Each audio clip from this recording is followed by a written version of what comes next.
नमस्कार, आप सभी का बहुत स्वागत। आपके साथ मैं हूं जास्मिन शर्मा।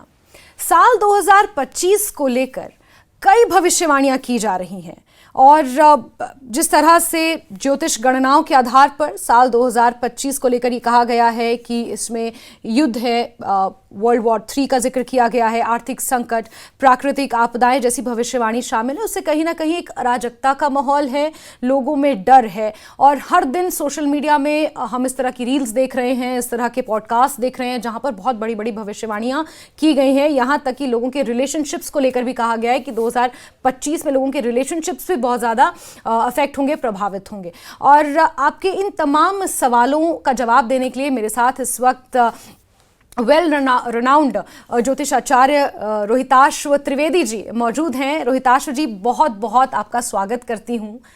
और जैसा कि मैंने कहा कि 2025 को लेके इतनी ज्यादा भविष्यवाणी और सब नेगेटिव, आप कैसे देख रहे हैं इसे? देखिए जी जैस्मिन जी, पहली चीज तो मैं यह कहना चाहूंगा कि एक ज्योतिष वक्ता, ज्योतिषी का काम होता है भविष्यवाणी करना जो गणित दिखाए। वो शुभ है तो शुभ बोल दो, अशुभ है तो अशुभ बोल दो। तो यहाँ 2025 में विशेषकर एक बड़ी ऐतिहासिक घटना, खगोलीय घटना घटित हुई। यहाँ शनि ने अपना 5 साल से चला आ रहा स्वराशि भ्रमण समाप्त किया। ये स्वराशि भ्रमण शनि ने 2020 में जब पेंडेमिक शुरू हुआ था तब आरंभ किया था। शनि ने अपना स्वराशि भ्रमण समाप्त किया। इसके तुरंत बाद नया संवत्सर का सट्टा सूर्य ने अपने अधीन कर ली, राजा और मंत्री दोनों पद लेकर। इसके तुरंत बाद गुरु ने अपना राशि चार्ट किया, फिर राहु केतु ने अपना राशि चार्ट किया और एक ऐसी विचित्र खगोलीय घटना घटी जब सब ग्रह केतु के साथ कोई ना कोई संबंध स्थापित कर रहे थे। जब ये सब ग्रह, सारे बाहरी आंतरिक ग्रह केतु के साथ कोई संबंध स्थापित करने लगे और अब अगले कुछ दिनों में शनि वापस वक्री हो जाएंगे और फिर गुरु भी अपनी गति, अपना राशि संचार करेंगे, अतिचारी हो चुके हैं, अब अपनी नीच राशि की तरफ जाएंगे। इस सब के अंदर जो 2020 में जैस्मिन जी एक पेंडेमिक के साथ विश्व अर्थव्यवस्था हिलने लगी थी, वो 2025 आते आते पूर्णतः से ध्वस्त हो चुकी है। और अब एक new world order, this is emergence of a new world order. अप्रैल 2025 से एक नए वैश्विक प्रारूप का एक उभरना अब सामने हुआ है। इसी में हमने अप्रैल 2025 में देखा कि किस तरह से भारत ने ऑपरेशन सिंदूर की शुरुआत करी। ये जो ऑपरेशन सिंदूर की शुरुआत है जैस्मिन जी, मैं आपको बताना चाहूंगा कि जैसे आपकी मेरी हम सब की कुंडली होती है, वैसे ही भारत की भी, राष्ट्र की भी एक कुंडली होती है।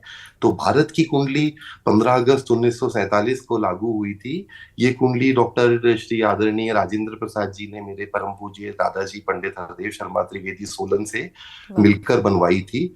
उस कुंडली में अब सितंबर में मंगल की महादशा आरंभ हुई। अब भारत मंगल के स्वभाव में चला जाएगा जैस्मिन जी। मंगल मार्शल लॉ, एक मिलिट्री प्लैनेट है। तो अब जो मंगल की ये महादशा लग रही है, ऑपरेशन सिंदूर इसका एक प्रीलूड है, एक ट्रेलर है। अब आने वाले कई वर्षों तक भारत एक सैन्य शक्ति की तरह गर्जना करता रहेगा और आने वाले कई वर्षों तक अब हमारी जो राजनीति भी है, कूटनीति, राजनीति, वो मिलिट्री सेंट्रिक ही रहने वाली है। अच्छा। इसी में हमने इजराइल ईरान का घमासान होते हुए देखा। अभी एक टेम्परेरी सीज फायर लग रहा है, ये आगे फिर से इसका उल्लंघन हो जाएगा और अंततः ईरान में जो रिजीम है उसको गिराया जा रहा है। अब यहाँ जैस्मिन जी, मैं आपका ध्यान एक दूसरी बिंदु की तरफ आकर्षित करना चाहूंगा। यदि आप देखें तो जब ये पेंडेमिक आया, वुहान वायरस आया, उसके बाद एकाएक वैश्विक घटनाक्रम हलचल आ गई, चीजें बड़ा जल्दी जल्दी होने लगी, अर्थव्यवस्था हिली, फिर ये वॉलेटाइल सी हो गई। हाँ जी जी जी जी। रूस ने जो ये यूक्रेन में अस्त्र गर्जना करी, इससे सब कुछ बदलने लग गया। इसके बाद इजराइल भी एक लंबे युद्ध अभियान पर हमास के, हूती के और हजबुल्ला के विरुद्ध निकला, जिसमें अब वो ईरान के विरुद्ध भी खड़ा हो गया है, ईरान के साथ भी घमासान कर लिया। यहाँ यदि आप ध्यान दें, यूक्रेन चीन का एक बहुत बड़ा मिलिट्री इंडस्ट्रियल एलाय था। ईरान दूसरा बड़ा एलाय है, हाउती, हजबुल्ला इत्यादि, ये सब इनके प्यादे हैं। पाकिस्तान एक और चीन का बहुत बड़ा एलाय है, सब जानते हैं इनकी दोस्ती को। तो अब यहाँ पर एक दृष्टिकोण है, देखा जाए तो अमेरिका और Anglo sections, American block, right forcefully Chinese ally को एक एक करके डीकपल करा रहे हैं चाइना से। राइट यूक्रेन को हटाया गया, ईरान को हटाया गया, और अब आने वाले कुछ महीनों में हम पाकिस्तान को भी हटा देंगे। यहाँ आप देखिए डोनाल्ड ट्रम्प जो विचित्र सी एक अजीबोगरीब सी कूटनीति कर रहे हैं, हाँ हाँ वो राइट उन्होंने पाकिस्तान को चीन से दूर कर लिया कि हम डॉलर तब देंगे, हमें बेसिस दो, हमें बेसिस दोगे तो उनके जहाज नहीं खरीद सकते। राइट राइट सेम चीज अब ईरान के साथ करी जाएगी कि अगर तो तुम रोहिताश्व जी, क्या ये तमाम चीजें भौगोलिक जो घटनाएं हो रही हैं, कहते हैं यथा ब्रह्मांडे तथा पिंडे। मैं पंडित फैमिली से आती हूँ इसलिए मैं जानती हूँ इस बात को। तो जी क्या जी ये जो ट्रंप की कुंडली है, चीन के जो आला कमान है उनकी कुंडली, ये तमाम चीजें इंटरलिंक्ड है? बिल्कुल इंटरलिंक्ड है जी, ये बिल्कुल इंटरलिंक्ड है। इसी में देखिए जहां विश्व में इतना सब कुछ हो रहा है, फिर आपने मौसम के बदले चाल देखे। हम्म। अभी कुछ दिनों पहले शनि और नेपच्यून एक बाहरी ग्रह है जिसको हमारे प्राचीन ऋषियों ने वरुण बोला। वरुण होता है नदियों का, पानी का कारक। जी। अब शनि और नेपच्यून एक अगले 8-9 महीने ना एक तरह का टैंगो करेंगे। Neptune, Saturn is headed close to Neptune, फिर हाँ सैटर्न वक्री होके पीछे हो जाएगा, नेपच्यून विल फॉलो इट, फिर नेपच्यून आगे निकल जाएगा। एक बड़ा कॉस्मिक टैंगो होगा इसमें। इसमें अब जैस्मिन जी एक बड़ा ना एक जिसे कहते हैं अनप्लेजेंट सा प्रिडिक्शन भी बन रहा है। वो जो 2023 में हिमाचल में आपदाएं आई थी, राइट राइट वो अभी फिर से दोहरा सकती हैं। इसी के साथ हम पूरा अगर देखें ग्लोबली, बड़ा अजीबोगरीब सा राइट क्लाइमेटिक अबसर्ड फिनोमिनाज हो रहे हैं, कुछ भी हो रहा है। यहाँ एक और विचित्र चीज हुई जब भारत पाकिस्तान का ये तथाकथित सीज फायर हुआ, तब आप लोगों को याद होगा मीडिया ने बहुत अच्छे से इसे कवर किया था। ईरान, अफगानिस्तान, बलूचिस्तान सीमा में कुछ अर्थक्वेक्स आ रहे थे, right yes. Right. Suddenly Afghanistan बहुत में उस सारे वक्त आया था। अर्थक्वेक्स आए थे। अर्थक्वेक क्या होता है? फोर्स मजौर, माँ मेदिनी माँ प्रकृति। यहाँ युद्ध विराम हुआ, वहां भूकंप आए, वहां युद्ध शुरू हो गया। अगर अब आप ध्यान दें, पिछले 2 दिन से अंडमान निकोबार आइलैंड में बहुत सारे छोटे छोटे भूकंप आ रहे हैं। राइट और ज्योतिषी अंदेशा भी है। श्री विश्व विजय पंचांग सोलन ने ये 2 साल पहले ही बताया था कि 2024, 25, 26 आते आते म्यांमार और बांग्लादेश में तनाव आ जाएगा। और अब हमारा ज्योतिषी ऐसा अनुमान है कि म्यांमार, बांग्लादेश में भारतीय सेनाएं हस्तक्षेप करेंगी और चीन के विरुद्ध एक और मोर्चा खोल दिया जाएगा। बिल्कुल। ऐसे में रोहिताश्व जी, ये भी कहा जा रहा है कि ये तो हो गई वैश्विक स्तर की बातें कि किस तरह से हम वर्ल्ड ऑर्डर में हम चेंज देख रहे हैं, लेकिन कुछ प्रिडिक्शंस इस तरह के भी हैं। और अगर प्रिडिक्शंस की बात की जाए तो मैं दर्शकों को बता दूं कि रोहिताश्व जी ने जो प्रिडिक्शंस की थी, चाहे वो डिमोनेटाइजेशन की हो, मोदी 3.0 को लेकर कई प्रिडिक्शंस वो कर चुके हैं, पंजाब इलेक्शंस को लेकर, राजनीतिक भविष्यवाणियां भी रोहिताश्व जी की 100% सटीक बैठी हैं। तो आप यकीन मानिएगा कि अगर रोहिताश्व जी कुछ कह रहे हैं तो वो पत्थर की लकीर ही है। रोहिताश्व जी, आम जनता पर किस तरह से असर, क्योंकि कुछ जो रील्स में देख रही हूँ, कुछ प्रेडिक्शंस में देख रही हूँ, लोग ये कह रहे हैं कि 2025 में जितने डिवोर्स होंगे उतने कभी नहीं होंगे किसी साल में। आप मुझे अगर थोड़ी अनुमति दें तो इसका 2-3 मिनट का विस्तृत प्लीज उत्तर बनेगा, क्योंकि ये बड़ा महत्वपूर्ण है। जैस्मिन जी देखिए, ट्रंप और नेतन्याहू क्या कर रहे हैं वो आपके और मेरे निजी जीवन में महत्व नहीं रखता, पर आपके मेरे हम सबके निजी जीवन में हमारी मानसिक सेहत, हमारी पारिवारिक सेहत, ये महत्वपूर्ण बिल्कुल है। देखिए ये जो समय है पूरा मार्च अप्रैल 2025 से कम मार्च अप्रैल 2026 तक, हिंदू जो वर्ष होता है वो चैत्र नवरात्रों से चैत्र नवरात्रों तक होता है। तो हम इसको साल को मार्च अप्रैल टू मार्च अप्रैल कैलकुलेट करते हैं। यहाँ पर 88% ऑफ ऑल ऑफ अस, कि अगर दुनिया में 800 करोड़ लोग हैं, हम डाइस थ्रो में देखें तो 80 से 88%, या 8% का रेंज भी बड़ा स्पेसिफिक गणितीय कारणों से आता है, इसमें कस्प लगना आ जाते हैं, इसलिए 88%, 80 to 88% of all of us, हम सब एक हाइटन्ड स्टेट ऑफ एंजाइटी, पैनिक और अग्रेशन अनुभव करेंगे, जिसके अंदर भी फेजेस आएंगे। एक जो इसका बड़ा एलिवेटेड फेज है, ये हमने प्रिडिक्ट किया था कई महीनों पहले कि ये 8 जून से शुरू होगा और जुलाई एंड तक जाएगा। यहाँ हमने ईरान इजराइल घमासान देखा, यहीं पे हमने को दुखद हवाई हादसा देखा, फ्लाइट्स कैंसिल हो रही हैं, एक्सीडेंट्स हो रहे हैं, कल हिमाचल में त्रासदी हुई। बिल्कुल, 3 देखिए लोगों की मौत हो गई। इतना कुछ हो रहा है दुनिया में, तो एक इंडिविजुअल उससे अनअफेक्टेड नहीं रह सकता। ये जो कलेक्टिव स्ट्रेस एंजाइटी है, ये हमें अपने व्यक्तिगत जीवन में अनुभव होती है। बटरफ्लाई इफेक्ट होता है इसका एक, हम अपने जीवन में heighten state of anxiety, fear, panic, aggression experience करते हैं। पर क्या ये अशुभ है? नहीं, कोई जरूरी नहीं। किसी के लिए शुभ होगा, किसी के लिए अशुभ होगा। तो ये आपकी व्यक्तिगत कुंडली के ऊपर निर्भर करता है कि इस एक वर्ष में आप किस तरह के गोचर दशाओं अंतरदशाओं से जा रहे हैं। मान लीजिए हाइपोथेटिकल एग्जांपल, आपके लिए ये वर्ष बहुत अच्छा है, तो irrespective of the global chaos Jasmine ji will end up doing very well in her life. तो आप इसमें जो हम अपने जो पाठक हैं, देखने वाले हैं, उनको ये बताना चाहेंगे कि सोशल मीडिया पे बहुत कुछ आ जाता है आजकल, राइट घबराएं राइट। ना। आप अपनी इंडिविजुअल कुंडली किसी अच्छे ज्योतिष को दिखाएं, प्लान करें। ज्योतिष एक टूल होता है, it is like a torch. ये आपको चलने में मदद करेगा, बिल्कुल अंधेरे में रास्ता दिखाएगा। चलना बिल्कुल। तो आप ही को पड़ेगा अपने आप। तो डरने घबराने की ऐसी कोई बात नहीं है। 2025 इंडिविजुअल लाइफ के लिए प्लानिंग करके बहुत अच्छा भी बनाया जा सकता है। ओके। जैसे जब 1920-30 की महामंदी आई थी, तो बड़े बड़े अंपायर शुरू हुए थे तब। वो हमारे प्रधानमंत्री जी भी कहते हैं ना, वो आपदा में अवसर, हाँ ऐसा कुछ। हाँ। तो अवसर भी होते हैं जी सब में। बिल्कुल बिल्कुल। लेकिन ऐसे में जो हमारे दर्शक हमें देखेंगे आगे और देख रहे होंगे, वो ये जानना चाहेंगे कि कौन सी राशियां ऐसी हैं जिन्हें विशेष तौर पर सतर्क रहने की जरूरत है। इसमें मीन राशि वालों को विशेष सतर्कता बरतने की आवश्यकता है। वृश्चिक लग्न राशि वालों को विशेष सतर्कता बरतनी चाहिए। और मैं फिर से कहना चाहूंगा, राशि के अनुसार नहीं, यहाँ लग्न के अनुसार फल देखा जाता है। अच्छा। हमारी सूर्य चंद्र राशियां होती हैं और एक लग्न होता है कुंडली में। ये जो फल है हम लग्न के अनुसार बता सकते हैं।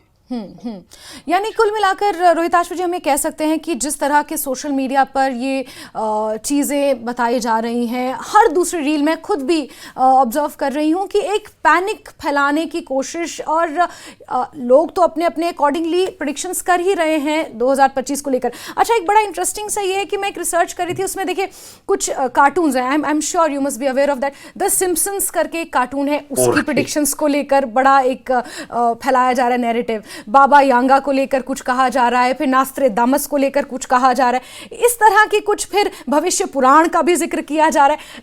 इस पर क्या आप कहना चाहेंगे? देखिए जी, हर कुछ कुछ दशकों में ना हो जाता है। एक नॉस्ट्राडामस बड़े अच्छे ज्योतिषी पंचांगकार रहे हैं यूरोप के, अभी अभी कुछ शताब्दियों पूर्व के। उन्होंने कुछ पोएटिक सी, क्रिप्टिक सी भविष्यवाणियां करी आने वाले भविष्यों के लिए। यहाँ जैस्मिन जी, आप जानते होंगे भारत में पंचांगकारिता एक विषय रहा है हजारों सालों से। पंचांग छपते आए हैं। उस पंचांग में एक भैरव भवानी संवाद आता है। भैरव भवानी संवाद क्या होता है? Poetic discussion of Bhairav and Bhavani. Bhavani हुई भैरव की माँ। हाँ। कि बच्चा अपनी माँ से, माँ हुई माँ प्राकृति, पूछता है कि ये साल कैसा जाएगा। तो पोएटिक वर्सेस होते हैं उनके दो तीन। वो उसी परंपरा को नॉस्ट्राडामस ने इस्तेमाल किया, तो वो नॉस्ट्राडामस कहलाए। अब मैं नाम नहीं लेना चाहूंगा, उसमें फर्क का विवाद हो जाता है। पर आजकल जो पिछले 4-5 सालों से फ्यूचर के लिए लिखी गई कुछ किताबें प्रचलित हुई हैं, वो नॉस्ट्राडामस जी की ट्रांसलेशन कर दी है किसी ने। उसी को ट्रांसलेट करके नई किताब बोल के कहानी जड़ के मार्केट में डाल दी है। तो ये होता रहता है। इसमें अब जैसे जैसे मीडिया आगे जाएगा, बढ़ता जाएगा। देखिए जी, ज्योतिष में दिक्कत क्या है यहाँ पे Jasmine ji, we don't have a compliance body. जैसे जर्नलिज्म में आप लोगों का कंप्लायंस बॉडीज होती हैं, मेडिसिन में medical council of India, bar council of India, advocacy में, ज्योतिष में है नहीं। तो कोई भी कुछ भी अपने आप को ज्योतिषी बोल के कुछ भी बोल सकता है। तो कंटेंट क्रिएटर ज्यादा है, ज्योतिषी कम है। आम जनता को ध्यान देना चाहिए। जैसे डॉक्टर कहते हैं ना, don't Google your symptoms, don't Google your horoscope, go to an astrologer, get it analysed. बिल्कुल बिल्कुल, आपने बिल्कुल सही कहा। जाते जाते रोहिताश्व जी, एक कोई ऐसा संदेश हमारे दर्शकों के लिए जिसे कोई एक ऐसा या उपाय 2025 में इस पैनिक से, जो आपने कहा कि एक हाईएस्ट स्टेट ऑफ एंजाइटी में हम सब रहेंगे, ज़रूरी नहीं वो अच्छा हो बुरा हो, लेकिन एक वो स्टेट रहेगी, उसको कंट्रोल करने के लिए मानसिक शांति आजकल बहुत ज़रूरी है, उसको मेंटेन करने के लिए कोई अच्छा सा संदेश हमारे दर्शकों के लिए? जी, दो हैं, एक व्यक्तिगत और एक सामाजिक। पहले मैं सामाजिक पे आ रहा हूँ। ये विकट समय है, इसी को हम तृतीय विश्व युद्ध कहते हैं Jasmine ji. 2020 to 2028-29 is the third world war, we are in it. कोई ये कंडीशन थोड़ी थी कि सेकेंड वर्ल्ड वॉर जैसी ही थर्ड होगी। सेकेंड कौन सा फर्स्ट जैसी थी? हर वर्ल्ड वॉर अलग होती है। This is the world war. यहाँ पर भारत के लिए भी आने वाला एक साल बहुत कठिन भी है और बहुत चुनौतीपूर्ण भी है और बहुत ज्यादा अवसर भी लिए हुए हैं। हम मंगल की महादशा में जाएंगे। मंगल एक मार्शियन डिसिप्लिन, रेजिमेंटलाइजेशन का ग्रह है। यहाँ पर हम सब भारतीयों को अपने जीवन में थोड़ा डिसिप्लिन लाना चाहिए, रेजिमेंटलाइजेशन लाना चाहिए, और थोड़ा मंगल के स्वभाव में, मिलिट्री स्वभाव में आ जाएं, अब ये समय युद्ध का ही है। हम भगवान पशुपतिनाथ के देश हैं और अब आने वाला समय युद्ध काल है, ये युद्ध काल में है। अब हम सॉफ्ट स्टेट नहीं बने रह सकते, एक सॉफ्ट सोसाइटी नहीं हो सकते। इजराइल ने जिस तरह अभी देखा उस तरह का बनाइए। इंडिविजुअल जीवन में, व्यक्तिगत जीवन में आप अपने घर में बैठकर ध्यान करें, मेडिटेशन करें, गायत्री जाप करें। कई बार लोगों को जैस्मिन जी ये कहने को आता है कि हमें तो जी कोई मंत्र जाप करना नहीं आता या हमारे गुरु नहीं है, गुरु कहाँ ढूंढे। अरे कलयुग में पूरे प्राणी जगत को, हम सबको, खुद भगवान महादेव ने षडाक्षरी मंत्र ओम नमः शिवाय की दीक्षा दी है। तो हम सब ओम नमः शिवाय का तो कभी भी जाप कर सकते हैं। और फिर व्यक्ति कहते हैं कि हमारी कोई गुरु नहीं है। आपकी माँ आपकी गुरु है, हम सबकी गुरु होती हैं। अपनी माता जी को प्रणाम करें और ओम नमः शिवाय का जाप करें, मेडिटेशन करें, सफिशिएंट, और कुछ करना नहीं होता, काफी है। बिल्कुल बिल्कुल। बहुत बहुत शुक्रिया रोहित आश्व जी हमारे साथ बात करने के लिए, हमारे दर्शकों तक ये तमाम चीज़ें पहुंचाने के लिए, क्योंकि मेरी कोशिश यही थी।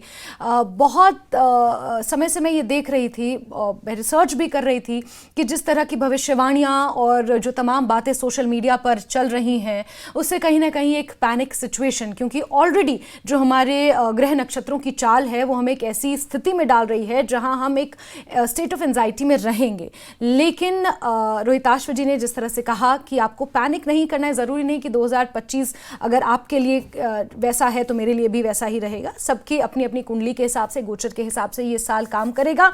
लेकिन इसमें मूलतः आपको ये करना है कि ओम नमः शिवाय या गायत्री मंत्र का आप जाप करते रहें। अपने आप को ध्यान के माध्यम से थोड़ा शांत आप कर सकते हैं और रह सकते हैं। रोहित आश्व जी बहुत बहुत शुक्रिया जुड़ने के लिए, और इसी के साथ तमाम दर्शकों का भी बहुत बहुत शुक्रिया। नमस्कार।